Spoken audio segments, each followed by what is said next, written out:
Mapagpalang umagang muli mga kasaka. So today we are very excited na i-update kayo mga kasaka dito sa ating farm 2.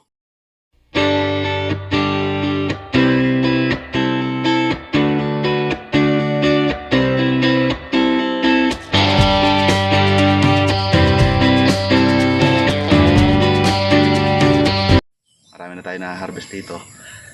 Yung ating siling labuyo, maganda ang presyo, 400. So naka 1 kilo naman, 2 kilo ganoon. At ayun, malaki din ang kinikita kahit ganoon, dagdag income din. At ang ating talong, kung mapapansin niyo po, ayan, very prolific po ang bunga. At saka nga pala mga kasaka, antabay kayo mga kasaka. Siguro sa mga following videos na i-upload namin ay i-share namin yung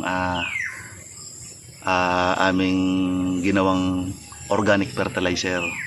So antabay lang kayo mga kasaka. Nakita ko very effective yung organic na ginawa namin pataba, foliar fertilizer. So hindi lamang sa sili, sa talong, papakita ko sa inyo kung gaano kalago yung ating patola at kung gaano karami ang ibinigay agad na bunga. So unang bunga malamang marami kami mapuputi. At dito sa talong namin nakaka 2 to 3 bundle na kami. So hopefully sa susunod mas tumaas pa na makailang bundle na kami o ilang plastic. Sana makalima na tayo. Kita nyo naman ang daming bunga.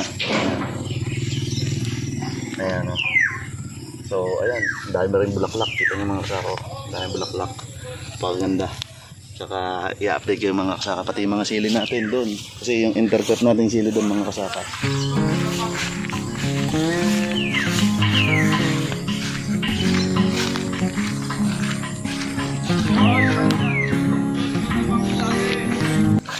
So dito mga kasaka, eto, siguro kung makikita nyo to dun sa mga previous video natin, madilaw to. So ang ginawa namin dito, nag-apply kami ng 0060 at saka Tropicot. Kunting-kunti lang, malapit sa may puno. Pero ang tingin ko dito, nakapagpaganda rito ng dahon, ng bunga. Ayan o, magaganda bunga. Tapos nabulaklak. Ay yung ginawa naming organic fertilizer. So ayan mga kasaka, kaya ang ganda ng resulta pati sa mga talong. So hindi lang yan mga kasaka, pati dito sa ating tanim na may white fly tender. Mga kasaka, dito maganda, marami nang bunga ang ating patola.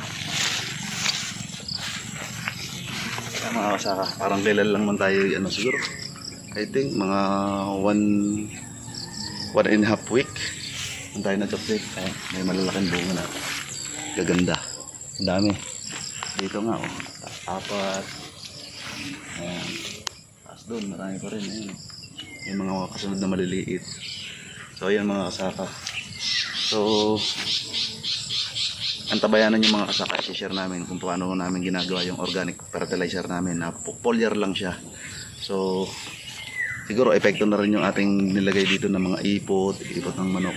So dapat talaga more on organic talaga tayo para maging mataba yung ating kumbaga gagawin na lang natin back fertilizer yung commercial fertilizer, kasi napakaganda ng resulta kapag may naghalo yung dalawa, yung commercial at saka yung organic fertilizer.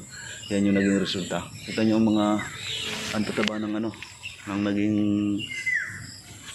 katawan ng ating patola. Ayan sunod-sunod yung bunga na maliliit. Makikita nyo, tsaka ang daming bulaklak. Ayan. Ayan, ang daming mga bulaklak, bunga.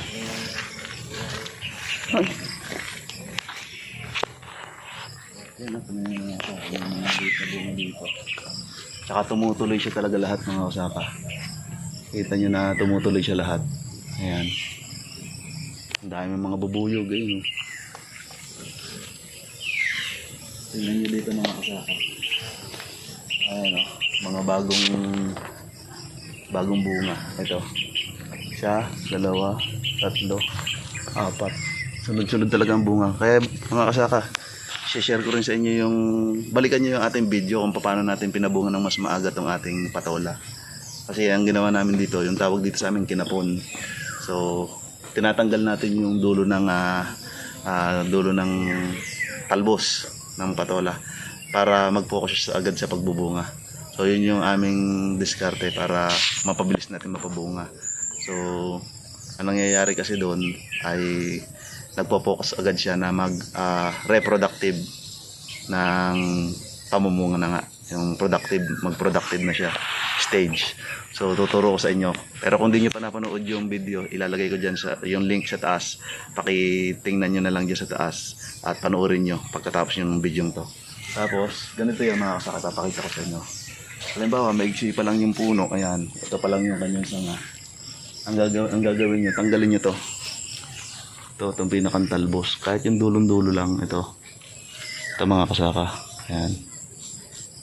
So once na naputol yan, hindi na siya lalago kapag ganon, hindi na siya lalago dito. Ang gagawin niya, magkakaroon na lang siya ng bunga dito. Ayan, katulad nito. Pinutol ko dito ang kanyang main. So ayan, ang nangyari, sumanga siya dito, tapos nagbugay na siya ng bunga. Ayan. So, ayun mga kasaka. So, ngayon ay schedule kami ng gagrass cutter dito. Magpo-foliar din ako sa talong. So yung foliar natin alternative din. Alternate ko pala. Inorganic tsaka organic. Ayoko muna mag-focus sa organic kasi iba pa rin talaga pag may inorganic fertilizer. So ang gamit nyo nga pala ay Hyper. Tingnan nyo na lang dyan sa mga YouTube, sa mga video. Tingnan nyo kung anong klase yon. Kasi marami din yon, pampadahon, blossom, pampabulaklak, pampalaki ng bunga. Depende sa inyong preference para i-apply sa inyong mga halaman. So sa akin naman dito, pampalaki ng bunga na kasi flowering stage, napakaganda po nung ginawa nating foliar fertilizer.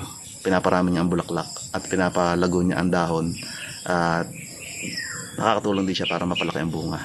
So ayun mga kasaka, patuloy lang po kayong sumubaybay dito sa ating YouTube channel. I-share po natin yung ating organic fertilizer na ginagamit dito. At kung di ka pa nakasubscribe, subscribe ka po dito sa aming YouTube channel. Kasaka mo ko. Ako nga po pala si Joey Albert Bueno, ang inyong kasama tungo sa maunlad na agrikultura.